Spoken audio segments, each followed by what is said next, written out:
The world will never be the same after 2020.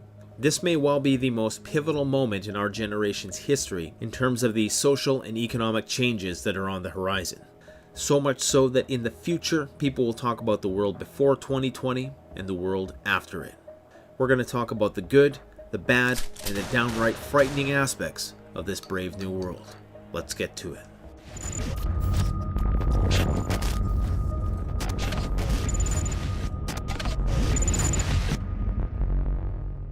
Before we dive into this video in mid-April of 2020, we need to appreciate that while some progress has been made in arresting the spread in certain parts of the world, that we are only in the beginning stages of what's going to be a long and drawn-out battle, which is going to come in successive waves throughout the next 18 months. This is a rapidly evolving situation, and we are still nowhere near the apex of this crisis.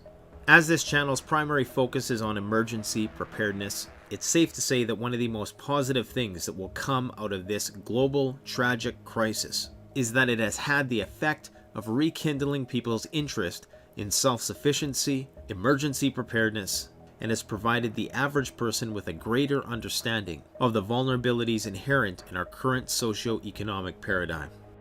Most of the world got caught with its pants down in this crisis, all of them relying on the just-in-time delivery system to meet their primary needs. And while we should be realistic in our expectations of people and plan that most people will just become complacent again after a year, I do think that the stigma against the prepper will subside in the years after this crisis. And I do believe that preparedness in general will become far more refined and precise in its theory and applications. There was a time when lockdowns were only for prisoners. After 2020, this idea of putting people into lockdown will enter the global cultural lexicon, and people will acquiesce to this idea of going into lockdown much easier in the future now that we've already been exposed to the process. Mass quarantines like this have now become normalized, and I wouldn't be surprised if lockdowns were imposed more readily to deal with situations that have nothing to do with stifling the spread of infectious disease. Now, in most places, many of these measures are still optional. However, there are places where it isn't optional and where you're actually fined or sent to jail if you do violate these stay-at-home laws, even though in places where it's that bad, there are few police to enforce those laws and few corrections officers to watch over you if and when you do ever make it to jail.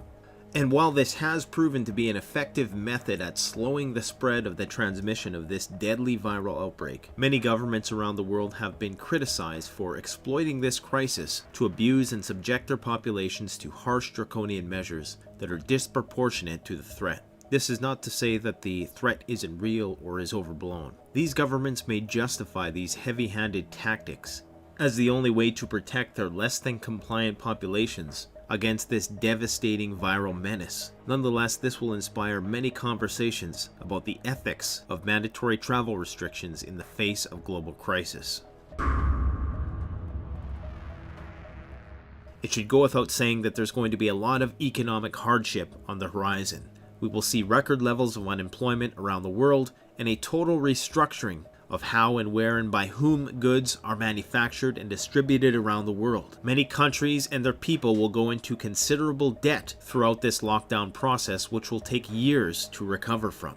In order to pay down these debts and balance the books due to the lack of taxes that the governments are accruing during this crisis, austere measures will be employed around the world. And as has been the case throughout history, austerity typically breeds unrest. I foresee this being a pivotal moment in how things are manufactured. I do foresee that we will go back to a more localized economy, but it's not going to be what people think. The majority of these jobs will be automated. Many companies will likely rebuild from the ground up to have the majority of their manufacturing process automated, employing new robotics technologies, artificial intelligence. This revolution in automation will make many human workers obsolete. Companies who will be forced to rebuild from the ground up will view it as a more lucrative investment to invest in these machines from the get-go rather than trying to recreate the low-income sweatshop model which allowed us to get those cheap products from overseas for so many years. The only way manufacturing of commodities comes back to Western nations is by automation, or by bringing in workers to do the work at the lowest income possible. The fact is, as much as people have these pie-in-the-sky notions that everybody is going to make $20 an hour building iPhones, pressures from a consumer market which has been groomed and entitled to think that you can get one of these smartphones for under $1,000 is not going to be willing to pay $5,000 to have it done. Thus, the only way to have it manufactured here is to have it manufactured by robots. This crisis will be the single biggest catalyst to the advent of true automation, which is going to dislocate a lot of people out of the workforce. And of course, that will have dire economic repercussions, at least in the short term. This will in turn force the complete restructuring of China's workforce as well. This will likely escalate tensions between superpowers who currently are economically intertwined. Global trade, as unfair as many people think it is, doesn't get enough credit for its role in preventing World War III. This will be the single biggest catalyst towards the automation that everybody has been talking about for years that's coming. Correspondingly, we started to see many countries giving their taxpayers their money back and calling it universal basic income. If universal basic income ever had an opportunity to take root, it will certainly have been at the outset of this major crisis, which is going to force local automation, one in which record levels of unemployment are going to demand it to prevent civil unrest. There will likely be lingering social programs which are brought in to mitigate this unemployment issue, which likely will be the seeds for full-blown universal basic income in the future. In this time of mass lockdown, most people are ordering things online. This may well put the nail in the coffin for most brick-and-mortar stores. The businesses that are going to do well in the future are ones that are online, courier companies to transport goods. This may be the point in time in which we finally see the drone delivery systems get their licenses and take to the skies to deliver all of the life-sustaining things that we will need while we're stuck in our home watching reruns on Netflix for the next 2 years because they haven't been able to make any new movies and programs throughout this whole crisis.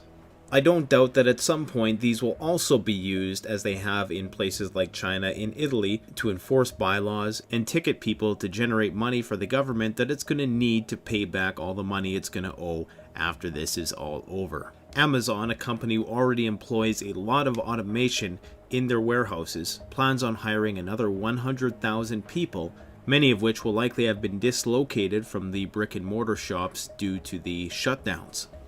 What we are also going to see is that many businesses are going to realize how much cheaper it is to have people work from home, such that many people who are able to do the majority of work from home right now will likely continue to do so. This whole process will be fostered by the next generation of 5G telecoms and will improve a lot of businesses' margins if they don't have to provide an office and pay a lease or buy a building to house their employees in. This, of course, will entail a whole new patchwork of labor laws and methods that employers use to gauge the performance of their employees. We'll also likely see a shift in education to one which is far more remote and, at least in the short term, less hands-on until the technology of virtual reality and augmented reality catches up. We also may see a cashless society. Cash is going to be feared for its ability to be a fomite, which makes it essentially a vector for the transmission of disease. What will be put in its place? I don't know. It very much could be some form of cryptocurrency or pseudo-cryptocurrency in the case of Facebook Libra that facilitates transactions in the future. The new culture of social distancing and the bylaws that accompany it are going to totally reshape the commercial landscape. It is likely that for the foreseeable future, there will be some restrictions on the gatherings of large amounts of people, or perhaps a requirement that if a person were to partake in these larger scale group activities like going to a sporting event or a movie theater, that they might need to be approved and cleared of having any infectious disease before attending these events. Now, it's hard for me to foresee a pathway to this kind of draconian measure to be employed, but I do think that there are going to be many requirements of those who do partake in these events, if they ever are allowed again, period. Even if we do have these restrictive bylaws for the next couple years, that's long enough to totally reshape many industries, and it's likely that it's going to cost them too much to go back to the way things were before. What does this mean for cruise ships, airplanes, movie theaters, fitness centers, shopping malls, food courts, arenas, church congregations, even protests? What sorts of enduring prohibitions will limit the gatherings of large groups of people? We can expect that even if there are no laws put in place, that people have already been so conditioned to social distancing that it's going to be a very difficult habit to shake, and it's quite likely that the public will synoptically enforce it themselves without requiring any laws to do so. And it's safe to say that those guiding stickers on the floors in the supermarkets and the splash guards that are there to protect cashiers, I don't think those are going anywhere anytime soon. These barriers will become the new normal, and they too will become more refined. We're going to see even more media consumption as people become more hardwired into the matrix as they work from home and live from home. This all comes at a time when virtual reality is really starting to kick off, so that's where I see the 5G smart grid coming into play and will permit people to have experiences which are engaging enough that they're not getting cabin fever and going crazy. There will most definitely be greater management on the information that you consume. We've seen that with the algorithm this time around, where any video which talked about this particular subject was immediately flagged by the algorithm and demonetized. And of course, you are then suggested other official sources which can tell you the quote-unquote truth about what is going on. We're going to see the acceptance of the disclosure of our personal data to the government. Throughout this outbreak, several countries have been using people's cell phones to collect aggregate data, which they claim it's only aggregate. That means that they don't take any personalized data from you, and they're using that to do contact tracing so that they can monitor the spread. Obviously, many civil liberties advocates view this problematically. We may see enduring mandatory travel restrictions and limitations on how much you can travel, where you can travel to, where you can stay. There may also be limitations on certain purchases. There may be a rationing of supplies, at least for the foreseeable future. There's definitely already limits on how much stuff you can buy in grocery stores, even though they say there is not a food shortage problem. There most definitely is, due to the slowdown in production and manufacturing, which has come with having most of the people on lockdown. There may actually be laws against hoarding and panic buying. We're likely going to see some form of mandatory health care take place, whether that be by way of forced vaccinations or forced testing even. There likely will be some changes to public health systems around the world, especially in terms of how insurance works as it pertains to pandemics. And last but certainly not least, the war on the invisible enemy will come to replace the war on terror, the war on drugs, or the war on other things, because we need to have a war on something in order to keep our economy propped up. Let me know what you think is going to change after this pandemic subsides in the comment section below.